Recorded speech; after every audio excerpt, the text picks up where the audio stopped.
Imagine you are at a cafe. It is a beautiful Saturday morning. You walk to the counter, and the barista looks at you with a big smile. He says, "Good morning. What can I get for you today?" You know exactly what you want. You practiced this in your head 10 times, but suddenly your heart starts beating fast. Your hands feel a little cold. You look at him, open your mouth, and nothing.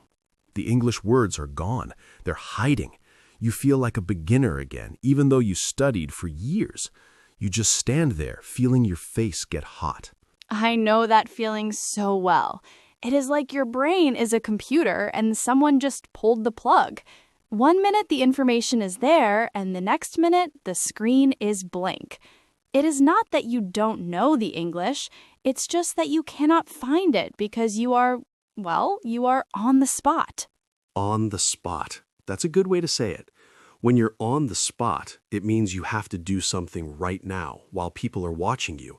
There's no time to think or check a dictionary. Exactly, and that's what we are talking about today. Why does our English disappear when we feel nervous? And more importantly, how can we stay calm and keep talking? Welcome to Pod Studio. I'm Alex. And I'm Emma. We are so happy you are here with us today. This topic is very close to our hearts because, honestly, it happens to everyone. It doesn't matter if you are a B1 learner or an advanced speaker. Stress changes how we speak. It really does. We want this episode to be a place where you can just relax. Don't worry about grammar right now. Don't worry about remembering every word. Just listen to our voices and let the English flow into your ears. Before we start, if you want more fun English podcasts like this, hit the subscribe button right now and join our English learning family. It really helps us grow. So, Alex, let's be honest. When was the last time you felt this way? That brain freeze moment? Oh, it happens to me even in my own language sometimes, but in a second language, it's much worse. I remember a few months ago, I had to call the bank. I was worried about a bill. I had my notes ready, but when the woman answered the phone, she spoke so fast, my mind went totally blank. I forgot the word for account. I just kept saying, my money place, the place with my money. The money place. That is actually very creative. But I understand the feeling. You feel silly. When you feel silly, you feel like a child or someone who isn't smart. But the truth is, you are very smart. You're speaking 2 languages. That's the tension, isn't it? The fight between our smart brain and our scared brain. My smart brain knows the grammar. My scared brain just wants to run away and hide under a table. I think many of our listeners feel that tension every day. They want to be social, but they are afraid of the silence. That silence feels so heavy, doesn't it? If you stop talking for 3 seconds, it feels like 3 hours. It does. And then you start overthinking. That means you think too much about one thing. You start thinking, is my verb correct? Is my pronunciation okay? Does this person think I'm boring? And while you're thinking all those things, you stop listening to the other person. Then you're even more lost. It's a circle. You get nervous, you stop listening, you lose the words, and then you get more nervous. So let's look at why this happens. I read once that when we're stressed, our body thinks we're in danger, like a lion is chasing us. A lion at a cafe? That would be a very scary cafe. Exactly. But our brain doesn't know the difference between a lion and a fast-speaking barista. It just feels threatened. When you feel threatened, you feel like something might hurt you. In this case, it's our ego that feels threatened. We don't want to look foolish. Foolish. That is another word for stupid or silly. We want to look professional and capable. Right. So the brain sends all the energy to our legs to run away. It takes the energy away from the language center in the brain. That's why the words disappear. They aren't gone, they're just locked behind a door because your brain is busy trying to survive the conversation. That makes me feel better, actually. It's just biology. It's not because I'm bad at English. It's just my body trying to protect me. Yes, but we need to tell our body, hey, it's okay. This is just a conversation about coffee. There are no lions here. I had a student once who told me she hated her voice in English. She said she felt like a different person. In her native language, she was funny and loud. In English, she was quiet and shy. She felt like she was losing herself. I hear that a lot. It's an identity gap. A gap is a space between two things. There's a space between who you are and how you speak English. She told me that one day she went to a party. She was so nervous that she stayed in the corner and didn't talk to anyone. She felt invisible. People couldn't see the real her because her English was stuck. That's so sad. Being invisible means people don't notice you. They don't see your personality. But you know what helped me? I started using fillers. Oh, tell me more about that. Fillers are small words that don't mean much, but they give your brain a few seconds to breathe. Words like, well, or let me see, or that's an interesting question. I love those. It sounds so natural. If I ask you, what did you do last weekend? And you say, well, let me think for a second. It doesn't sound like you forgot English. It sounds like you're actually thinking about your weekend. Exactly. It buys you time. To buy time, it means to get more time to do something. It stops the panic. Instead of a dead silence, you have a living silence. A living silence. I like that. It's also okay to be honest. Sometimes if I'm speaking a language I don't know well, I just say, sorry, I'm a bit nervous today. My brain is slow. Usually the other person smiles and says, oh, don't worry, take your time. People are usually much kinder than we think they are. We are our own worst critics. A critic is a person who says what's wrong with something. We listen to that little voice in our head that says your English is bad, and we believe it. But Alex, what about when you're at work? It's harder to say, I'm nervous in a business meeting, right? There's more pressure. Pressure is that feeling that you must succeed. If you fail, there will be a problem. Yes, work is hard. I think in those moments, simple is better. I agree. Many learners try to use fancy words. Fancy words are complicated or formal words. They try to sound like a book. But when you're nervous, fancy words are the first things to go. Right. If you want to say you're exhausted, but you forget that word, just say very, very tired. It means the same thing. The goal of speaking is communication, not perfection. Communication means the other person understands your idea. That's it. If they know you're tired, you succeeded. I remember when I was learning a new language, I used to practice survival phrases. These are simple sentences I can use when I'm lost. Like, can you say that again slowly? Or how do you say, and then I describe it. Yes, describing the word is a great skill. It's called circumlocution. That's a big word, but it just means talking around a word. If you forget the word refrigerator, you can say the cold box in the kitchen. Everyone knows what a cold box in the kitchen is. It's actually a fun game. It makes the conversation feel like a puzzle you're solving together. It makes it collaborative. Collaborative. That means working together.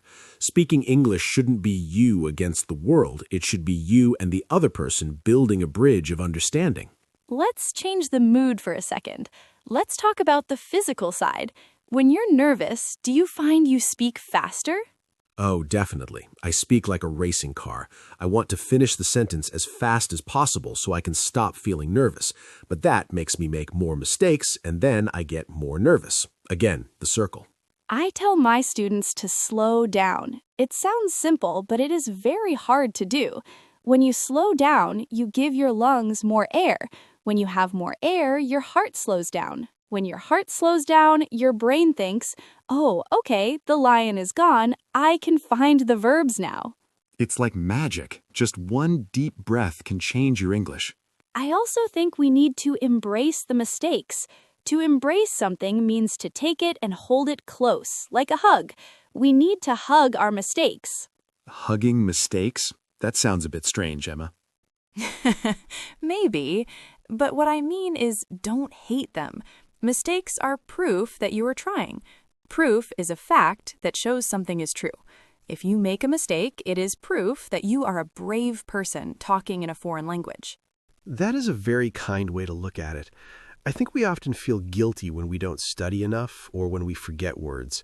But guilt doesn't help us speak. It just makes us feel heavy. It really does. I sometimes think about English like a sport. If you play football, you are going to fall down. It is part of the game. You don't sit on the grass and cry for 20 minutes because you fell. You just get up and keep running. But in English, we fall down and we want to leave the field. We want to go home and never speak again. Exactly. We need to shake it off. This is a common expression. To shake something off means to let go of a bad feeling and keep going. If you say he go instead of he goes, just shake it off. The person you are talking to probably didn't even notice. That's true. Most native speakers are not grammar police. They are not waiting to arrest you for a small mistake. They just want to know what you think. They want to hear your stories.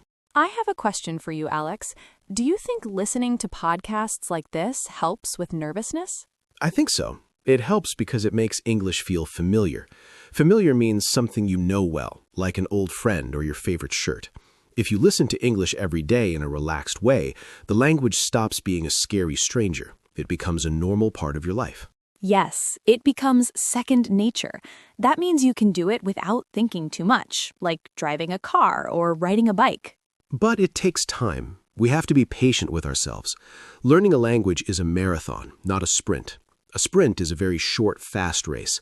A marathon is a very long race. You have to go slowly and keep your energy for the end. I think some people feel a lot of frustration when they reach a certain level. They can talk about basic things, but they can't express their deep thoughts. That is a very frustrating place to be. Frustration is that feeling of being annoyed because you cannot do what you want to do. It's like being behind a locked door and you can see the key on the other side. When I feel frustrated, I try to lower the bar. To lower the bar means to make your goals a bit easier for a moment. If I am tired and nervous, I don't try to explain my philosophy of life. I just try to say, I am tired today, but the weather is nice. And that is a win. A win is a small victory. We need to celebrate those small wins. I went to the cafe and I ordered in English. Win. I understood a joke on a podcast. Win. I forgot a word, but I didn't stop talking. Huge win. You know, I was talking to a friend who is learning English. He said he feels most nervous when he's in a group. He feels like he's competing for a turn to speak. Groups are the hardest level of the game. Everyone is talking at the same time. There are different accents. The conversation moves fast. My advice for groups is to be an active listener. You don't have to talk a lot to be part of a conversation. You can say, right, wow, that's crazy, or I agree. These are reactions. Reactions are very important. They show you are present. If you use good reactions, people feel like you are part of the conversation. Then, when you finally have a small thing to say, you already feel connected to the group. Connected. That is a beautiful word. It means you feel like you belong. I think that's the main point of all this, Emma. We learn English because we want to connect with people. We want to share our lives. The nervousness is just a small speed bump on the road to connection. A speed bump. Those little hills in the road that make cars go slow. They don't stop the car, they just slow it down for a moment. Exactly. You might have to slow down, but you are still moving forward. You are still on the road. I'm thinking about the listeners right now. Maybe some of them are listening while they walk to work or while they're making dinner. I want them to know that it is okay to be nervous. It's actually a sign that you care. You care about doing a good job. That's a very positive way to see it. If you weren't nervous, it would mean you didn't care at all. So the next time your heart starts beating fast in a conversation, just say to yourself, this is just my body showing me that I care about this person and this language. And then take that deep breath. And use a filler. Well, let me see. It's funny how these small things can change our whole experience. I feel much more at ease just talking about this with you. At ease means relaxed and comfortable. I'm glad. I feel at ease too. It's nice to know we are all in the same boat.